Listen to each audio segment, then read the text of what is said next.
യേശുവിൽ ഏറ്റവും അനുഗ്രഹീതരായവരെ, നിയോഗ പ്രാർത്ഥനയുടെ 3-ാം ദിവസത്തിലേക്ക് നമ്മൾ പ്രവേശിക്കുവാണ്. ഈ 3 ദിവസവും നമുക്ക് മുടങ്ങാതെ പ്രാർത്ഥിക്കാൻ സാധിച്ചല്ലോ. അത് തന്നെ ഒരു അനുഗ്രഹമാണ്. നന്ദിയോടെ ഓർക്കുന്നു. ഓരോ ദിവസവും വചനം പറയാനും നിങ്ങൾക്ക് വേണ്ടി പ്രാർത്ഥിക്കാനും ഒരു ദൈവീകമായ കടാക്ഷം ആവശ്യമാണ്. എങ്കിലേ ഈ വചനങ്ങൾ ഏറ്റവും അനുഗ്രഹത്തോടെ നിങ്ങളിൽ എത്തിക്കാൻ സാധിക്കത്തുള്ളൂ. കേവലം ഒരു ചിന്തയോ കേവലം ഒരു ആലോചനയോ ഒന്നുമല്ല, ദൈവീകമായൊരു നിയോഗത്തിലാണ് ഓരോ വചനങ്ങളും ഓരോ ശുശ്രൂഷകളും ഇന്നുവരെ നടത്തിക്കൊണ്ടിരിക്കുന്നത്.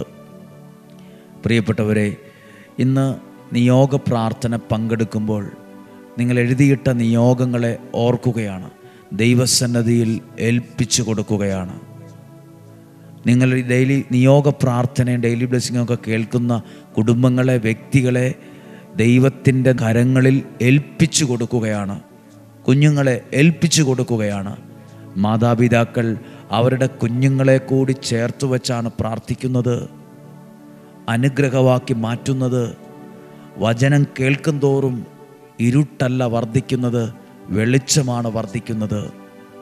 ജീവിതത്തിൽ നിരാശയല്ല കൂടുന്നത്, പ്രതീക്ഷയാണ് വർദ്ധിച്ചു വരുന്നത്. ഒരു നിമിഷം പ്രാർത്ഥിച്ച്, കർത്താവേ, മുടങ്ങാതെ ഈ 3 ദിവസം കേൾക്കാൻ എനിക്ക് സാധിച്ചല്ലോ. എല്ലാ മഹത്വവും ദൈവത്തിന്. നന്ദി പറയുന്നു ദൈവത്തോട്.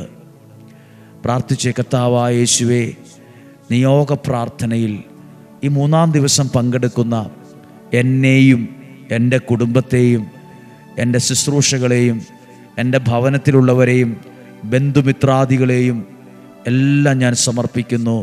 തിരുരക്തത്താൽ അവരെ വിശുദ്ധീകരിക്കണമേ കർത്താവ്. എൻ്റെ വീടിനെ വിശുദ്ധീകരിക്കണമേ, എൻ്റെ സാഹചര്യങ്ങളെ വിശുദ്ധീകരിക്കണമേ, എൻ്റെ തലമുറയെ വിശുദ്ധീകരിക്കണമേ, എൻ്റെ ദേശത്തെ വിശുദ്ധീകരിക്കണമേ. വചനത്താൽ നിറയ്ക്കണമേ, ആത്മാവിനാൽ നയിക്കണമേ, ആത്മാവിനാൽ നയിക്കണമേ, പരിശുദ്ധാത്മാവിനാൽ തന്നെ നയിക്കണമേ. ആമേൻ. ഈ വചനത്തിലേക്ക് നമ്മൾ പ്രവേശിക്കുവാണ്. എഴുതി പ്രാർത്ഥിക്കുന്ന നിയോഗങ്ങളെ ഓർമ്മയിലിരിക്കട്ടെ. ഇന്ന് അതിന്മേൽ പ്രാർത്ഥിക്കുന്ന ഒരു ദിവസമാണ്. ഇന്ന് നാം ഒരു വചനത്തെ കേൾക്കുകയാണ്. വിശുദ്ധ യോഹന്നാൻ്റെ സുവിശേഷം 8-ാം അധ്യായം 12 മുതലുള്ള വാക്യങ്ങൾ. യേശു വീണ്ടും അവരോട് പറഞ്ഞു, ഞാൻ ലോകത്തിൻ്റെ പ്രകാശമാണ്. എന്നെ അനുഗമിക്കുന്നവൻ ഒരിക്കലും അന്ധകാരത്തിൽ നടക്കുകയില്ല, അവന് ജീവൻ്റെ പ്രകാശം ഉണ്ടായിരിക്കും. നിങ്ങളൊരു വാക്ക് കേട്ടോ, ജീവൻ്റെ പ്രകാശം ഉണ്ടായിരിക്കും. ദൈവവചനത്തിലൂടെ നിങ്ങളിലേക്ക് പകരപ്പെടുന്നത്, പ്രസരിക്കുന്നത് ജീവൻ്റെ പ്രകാശമാണ്. ജീവൻ്റെ പ്രകാശം ഉണ്ടായിരിക്കും.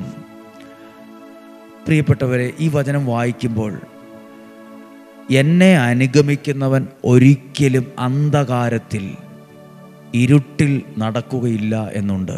അന്ധകാരം, ഇരുട്ട്, പലതരത്തിലുള്ള ഇരുട്ടുണ്ട്. പലതരത്തിലുള്ള ഇരുട്ടുണ്ട്. നമ്മൾ രാത്രിയിലെ ആ ഇരുട്ടിനെ കുറിച്ചല്ല, ജീവിതത്തിൽ ബാധിക്കുന്ന ഇരുട്ടുണ്ട്. ജീവിതത്തിൽ ബാധിക്കുന്ന ഇരുട്ട്, സ്വഭാവത്തിൽ ബാധിച്ച ഇരുട്ടുണ്ട്, ബന്ധങ്ങളിൽ വ്യാപിക്കുന്ന ഇരുട്ടുണ്ട്, കുടുംബങ്ങളിൽ വ്യാപിക്കുന്ന ഇരുട്ടുണ്ട്, മനസ്സിൽ കയറിക്കൂടുന്ന ഇരുട്ടുണ്ട്, ബിസിനസ്സിൽ ഒക്കെ വ്യാപിക്കുന്ന ഇരുട്ടുണ്ട്. ഇരുട്ടിൻ്റെ ഒരു കുറച്ച് പ്രത്യേകത, ഇരുട്ടുണ്ടെങ്കിൽ വേഗത്തിൽ നമുക്ക് മുന്നോട്ട് പോകാൻ പറ്റില്ല. അപകടങ്ങൾ കൂടുതൽ സംഭവിക്കാം, പരിക്കുകൾ ഉണ്ടാകാം, തട്ടി വീഴാം. പല കാര്യങ്ങളുമുണ്ട് ഇരുട്ടുണ്ടെങ്കിൽ.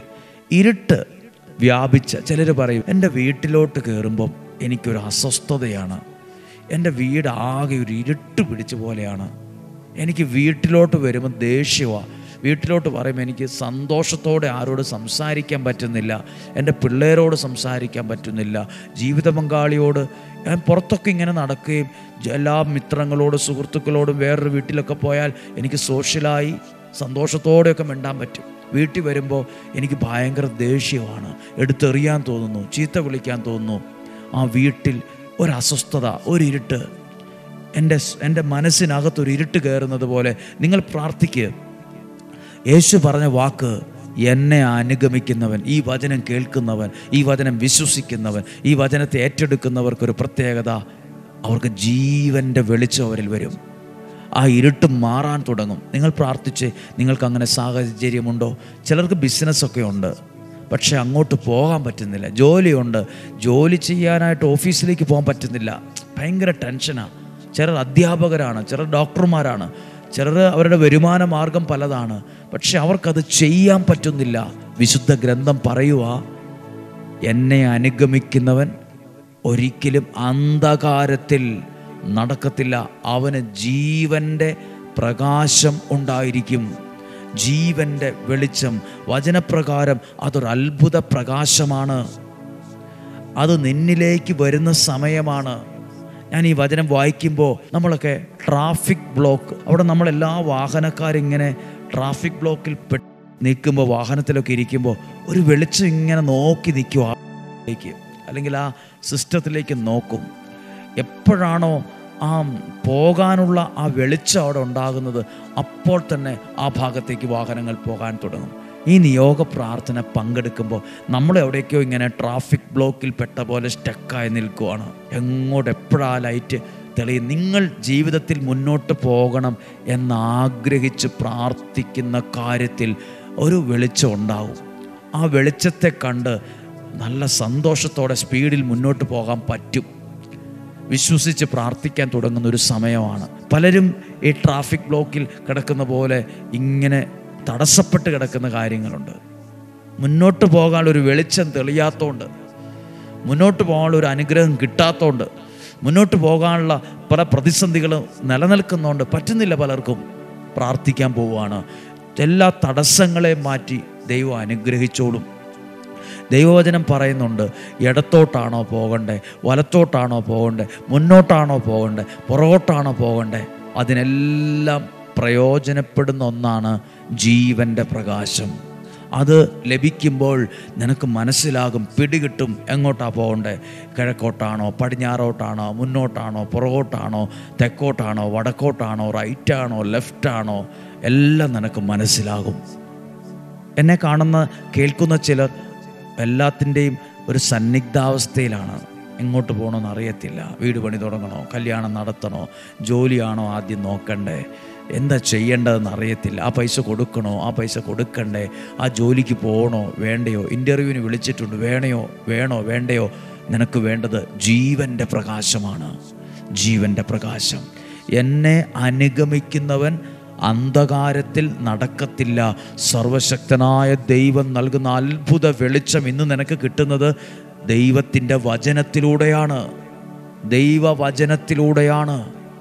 ദൈവവചനത്തിലൂടെയാണ്. ഒരു ദിവസം ഒരു വർക്ക്ഷോപ്പുകാരൻ, അല്ലെങ്കിൽ ഈ വാഹനങ്ങളൊക്കെ നന്നാക്കുന്നതുമായി ബന്ധപ്പെട്ട് ജോലി ചെയ്യുന്ന ഒരാളെ രാത്രിക്ക് ഒരാൾ വിളിച്ചിട്ട് പറയുവാണ്, നീ എവിടെയാണ് ഉള്ളത്? എൻ്റെ വാഹനത്തിൻ്റെ ലൈറ്റ് കംപ്ലൈൻറ്റായി, ഞാനിങ്ങനെ സൈഡിൽ നിർത്തിയിരിക്കുക, ഒന്ന് സഹായിക്കാമെന്ന്. വാഹനം 100 കിലോമീറ്റർ പോകാൻ പവറുള്ള എൻജിന് നല്ല വാഹനമാണ്, പക്ഷേ ലൈറ്റില്ല. അതിൻ്റെ ബൾബ് എന്തോ പറ്റിപ്പോയി. ബൾബിൻ്റെ വില ചെറുതാണ്, അതിലേക്കുള്ള എന്തോ ഒരു കണക്ഷൻ മിസ്റ്റേക്കായി പുള്ളിക്ക് നന്നാക്കാനും അറിയത്തില്ല. പ്രിയപ്പെട്ടവരെ, വാഹനം ലക്ഷങ്ങളുടേതാണ്. അതിൽ വാഹന സ്പീഡ് 100 കിലോമീറ്റർ 120 കിലോമീറ്ററിലും അതിൽ കൂടുതൽ പോകാനുള്ള പവർഫുള്ളായ എൻജിൻ അതിനകത്ത് ഇരിപ്പുണ്ട്, പക്ഷേ വെളിച്ചമില്ല. അതുകൊണ്ട് സൈഡിൽ കിടക്കുക. പലർക്കും കഴിവുണ്ട്, ബുദ്ധിയുണ്ട്, ശക്തിയുണ്ട്, പണമുണ്ട്, സ്വാധീനമുണ്ട്, പക്ഷെ എവിടോ വഴി കിടക്കുക.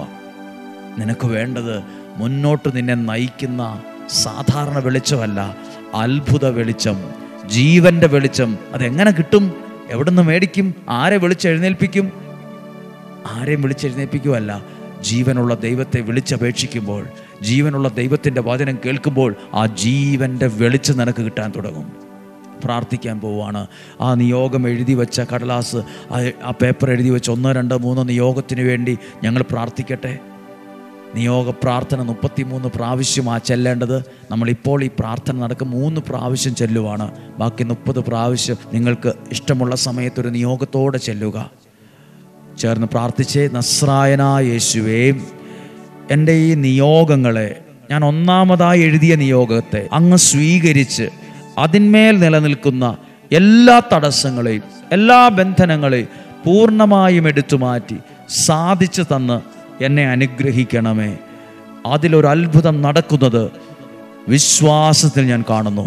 രണ്ടാമത്തെ നിയോഗത്തെ വായിച്ചുകൊണ്ട് പറഞ്ഞ്, നസ്രായനായ എൻ്റെ യേശുവേ, ഞാൻ എഴുതി സമർപ്പിച്ച ഈ രണ്ടാമത്തെ നിയോഗത്തെ അങ്ങ് സ്വീകരിച്ച് അതിന്മേൽ നിലനിൽക്കുന്ന എല്ലാ തടസ്സങ്ങളെയും എല്ലാ ബന്ധനങ്ങളെയും പൂർണ്ണമായും എടുത്തു മാറ്റി സാധിച്ചു തന്ന് ഇന്നെന്നെ അനുഗ്രഹിക്കണം. ഇതിനകത്ത് ഞാൻ ഒരു അത്ഭുതം നടക്കുന്ന വിശ്വാസത്തിൽ കാണുന്നു. മൂന്നാമത്തെ നിയോഗത്തെ പറഞ്ഞ് പ്രാർത്ഥിച്ച് അത് എഴുതിയതെന്താണ്? ആ മൂന്നാമത്തെ നിയോഗത്തെ ഓർത്തുകൊണ്ട്, നസ്രായനായ യേശുവേ, ഞാൻ എഴുതി സമർപ്പിച്ചിട്ടുള്ള ഈ മൂന്നാമത്തെ നിയോഗവുമായി ബന്ധപ്പെട്ട് നിൽക്കുന്ന എല്ലാ തടസ്സങ്ങളെയും പൂർണ്ണമായും എടുത്തു മാറ്റി സാധിച്ചു തന്ന് എനിക്കത് അനുഗ്രഹമാക്കണമേ. ആമേൻ. ഹല്ലേലൂയ. ഈ നിയോഗ പ്രാർത്ഥന ഇങ്ങനെ ഓരോ കാര്യങ്ങളെയും വെച്ച് പ്രാർത്ഥിക്കുവാണ്. അത് അസാധ്യ കാര്യങ്ങൾ സാധിച്ചു കിട്ടുന്ന പ്രാർത്ഥനയായി അത് മാറും. കാരണം ദൈവത്തിൻ്റെ ജീവൻ്റെ വെളിച്ചത്തിലാണ് നമ്മൾ പ്രാർത്ഥിക്കുന്നത്. അത് അനുഗ്രഹമാണ്. ഇത് കേൾക്കുന്ന ഇന്നത്തെ വചനമൊക്കെ ഒരാൾ പോലും നഷ്ടപ്പെടുത്തരുത്. അനേകർ കേൾക്കാൻ ഇടയാകണം. അനേകരുടെ കുടുംബത്തിനകത്തത് വിടുതലായി മാറും. അനേകരുടെ തടസ്സപ്പെട്ട കാര്യങ്ങൾ വെളിച്ചം കിട്ടുമ്പോൾ വേഗത്തിലാകുമെന്നതുപോലെ വേഗത്തിലാകും. ദൈവം അനുഗ്രഹിക്കട്ടെ. നമ്മുടെ കർത്താവ് ഈശോ മിശിഹായുടെ കൃപയും പിതാവായ ദൈവത്തിൻ്റെ സ്നേഹവും പരിശുദ്ധാത്മാവിൻ്റെ സഹവാസവും നിങ്ങളോടുകൂടെ ഉണ്ടായിരിക്കട്ടെ. രോഗങ്ങളിൽ നിന്നും അപകടങ്ങളിൽ നിന്നും ദുർമരണത്തിൽ നിന്നും മൂപ്പെത്താത്ത മരണത്തിൽ നിന്നും ചതികളിൽ നിന്നും വഞ്ചനയിൽ നിന്നും നിരാശയിൽ നിന്നും കുറ്റബോധത്തിൽ ഞങ്ങളെ സംരക്ഷിക്കണമേ. ശരീരത്തെ രോഗപീഠകളിൽ നിന്ന് അകവും പുറവും കാത്തുകൊള്ളണമേ. സമാധാനം നൽകണമേ. സന്തോഷം നൽകണമേ. ദീർഘായുസ് നൽകണമേ. സൗഖ്യം നൽകണമേ. അത്ഭുത വിടുതലുകൾ നൽകണമേ.